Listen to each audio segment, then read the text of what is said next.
Oke, kita lanjutkan materi mata kuliah pengembangan aplikasi bergerak untuk pengenalan bahasa Kotlin. Pada video kali ini kita akan lanjutkan.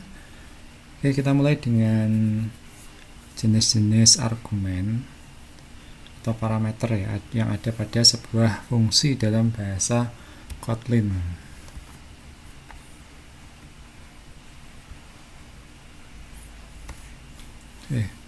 Sebuah fungsi dalam bahasa Kotlin itu bisa memiliki beberapa hal ini ya, salah satu atau mungkin beberapa gabungan ya. Yang pertama ada default parameter,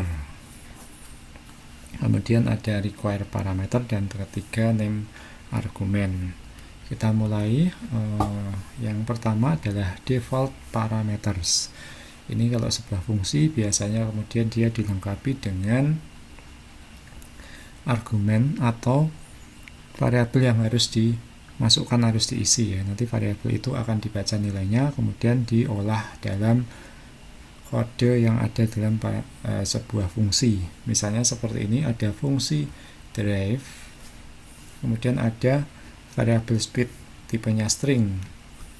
Nah, ini nilai dari variabel speed ini diberikan yaitu fast ya. Nah, pakai sama dengan. Nah, default parameter adalah parameter yang memiliki default value ya. Nih, default value-nya adalah fast untuk variabel speed atau argumen speed. Kemudian nanti isi dari variabel speed akan ditampilkan ya dalam string, kemudian di print.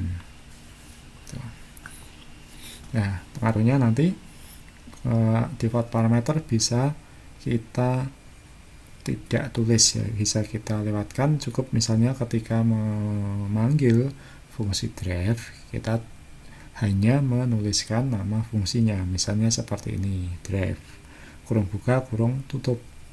Kemudian nanti hasilnya adalah driving fast. Nah, ini ya. Ya, kita lihat ini ada println driving, kemudian nilai dari variabel speed akan ditampilkan ini. Nah, karena dia memiliki default value, walaupun nanti tidak kita tulis di dalam tanda kurung, fast akan tetap muncul. Nah, nanti berbeda kalau nanti kita masukkan di dalam tanda kurung ini ya, misalnya slow. Nah, slow ini akan mengisi speed yang mana nanti akan memunculkan driving slow. Ya, ini keliru. Harusnya slow, yang di belakang ini juga nanti munculnya slow. Kecuali kalau ini pengen slowly, yang di dalam tanda kurung juga harus ditulis slowly.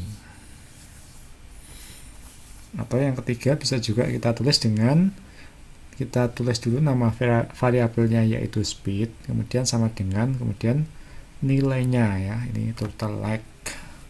Hasilnya adalah driving turtleneck. Oke, itu tentang default parameter pada sebuah fungsi dalam bahasa Kotlin.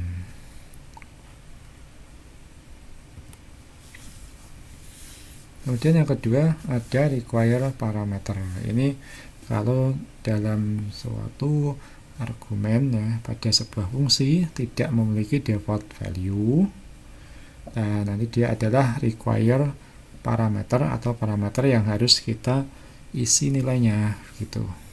Misalnya ada time today, ada variabel d sama variabel time untuk melengkapi fungsinya ya, ini sebagai argumen atau parameter.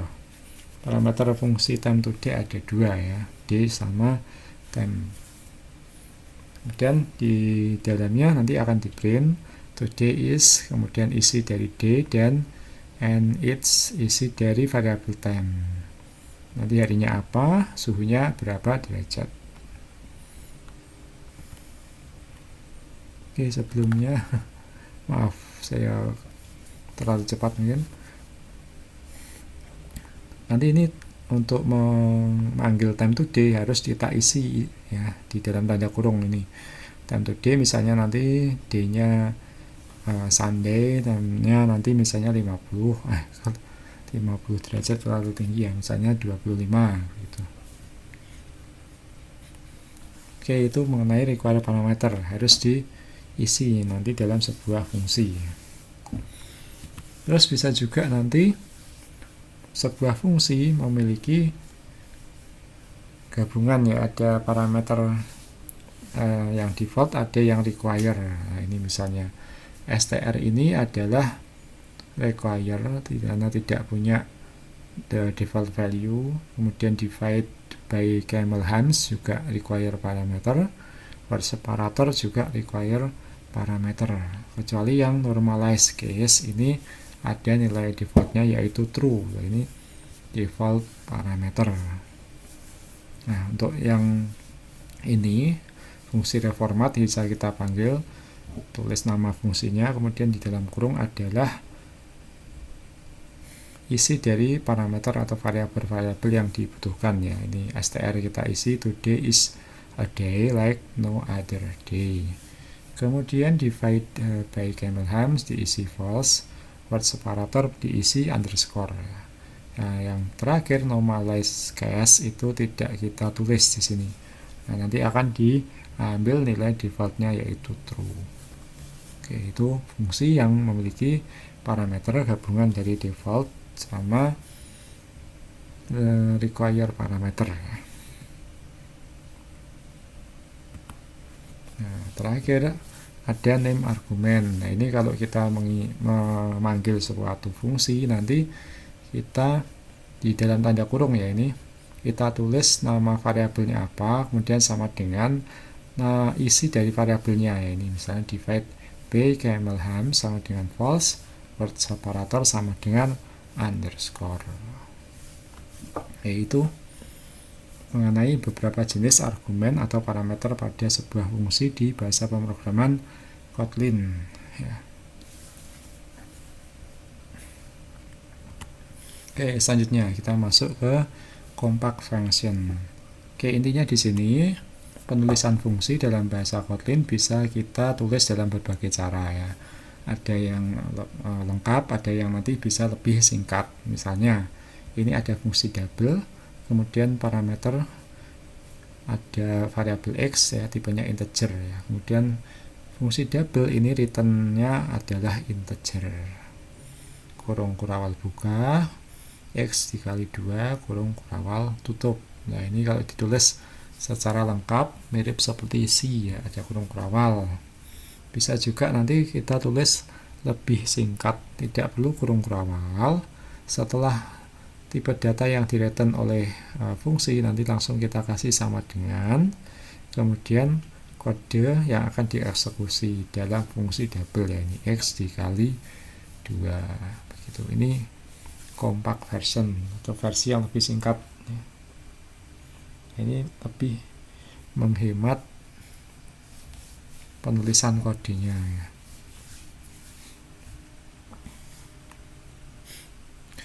Oke, itu untuk single expression function atau fungsi yang berisi single expression, ekspresi tunggal ya, ini hanya satu baris, bukan fungsi yang kompleks. Oke, untuk berikutnya kita akan masuk lambda dan higher order function. Baik, lambda and higher order function. Kita mulai dari lambda nanti. Oh, ini ada penjelasannya dulu mengenai fungsi dalam Kotlin. Fungsi dalam bahasa Kotlin bisa disimpan dalam sebuah variabel ataupun dalam suatu struktur data ini ya. Kemudian fungsi juga bisa dikirimkan sebagai argumen atau nanti bisa dijadikan return type ya. Oke, kita mungkin akan lihat beberapa contoh saja nanti biar lebih jelas ya. Oke, yang selanjutnya mengenai fungsi lambda. Nah, lambda ini sebenarnya apa? Lambda adalah suatu ekspresi ya, expression yang nanti kita bisa membuat sebuah fungsi tanpa harus mendefinisikan nama fungsinya ya. Oke, kita lihat contohnya seperti ini. Ini ada variabel level 20 ya.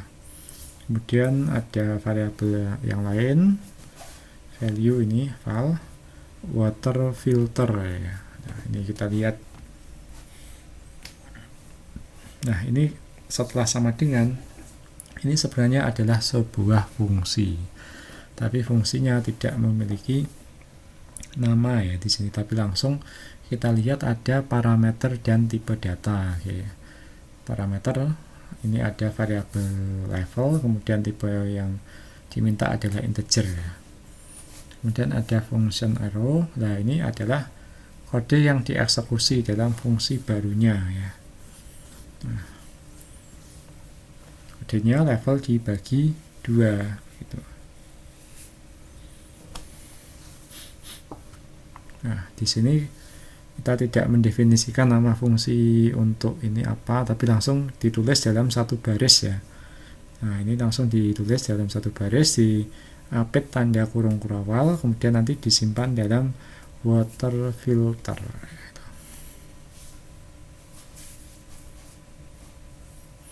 Terus kalau kita mau menampilkan hasil, print ln water filter. Nah, ini water filter ini nanti jadi kayak fungsi dia. Nah, kemudian dia akan ada kurung ya. Kita masukkan semacam nanti variabel yang mau di passing ya ke dalam fungsinya, yaitu .level. Nah, ini nanti 20 akan dibagi 2, hasilnya adalah 10. Oke, mungkin sambil kita coba. Oke, pakai REPL, Kotlin REPL. var level sama dengan 20 val water filter sama dengan dalam tanda kurung berawal level tipenya int integer, kemudian ada function arrow level dibagi 2 ya. Kemudian kita bisa memanggil water filter. Nah, 20 ini seolah-olah water filter jadi fungsi, padahal dia sebenarnya adalah semacam variabel ya ini. Nah, ini kalau kita eksekusi, nah keluar hasilnya adalah 10. Oke, ini fungsi lambda. Jadi nanti mungkin kita akan menemui yang mirip-mirip seperti ini ya. Tidak ada nama fungsi tapi langsung parameternya apa, kemudian kode yang dieksekusi apa ini. Nah, ini disimpan ke dalam suatu variabel. Ketika manggil variabelnya jadi kayak fungsi karena nanti dia diikuti oleh argumen. Oke. Baik, itu untuk video kali ini. Akan kita lanjutkan selanjutnya pada video berikutnya ya. Terima kasih.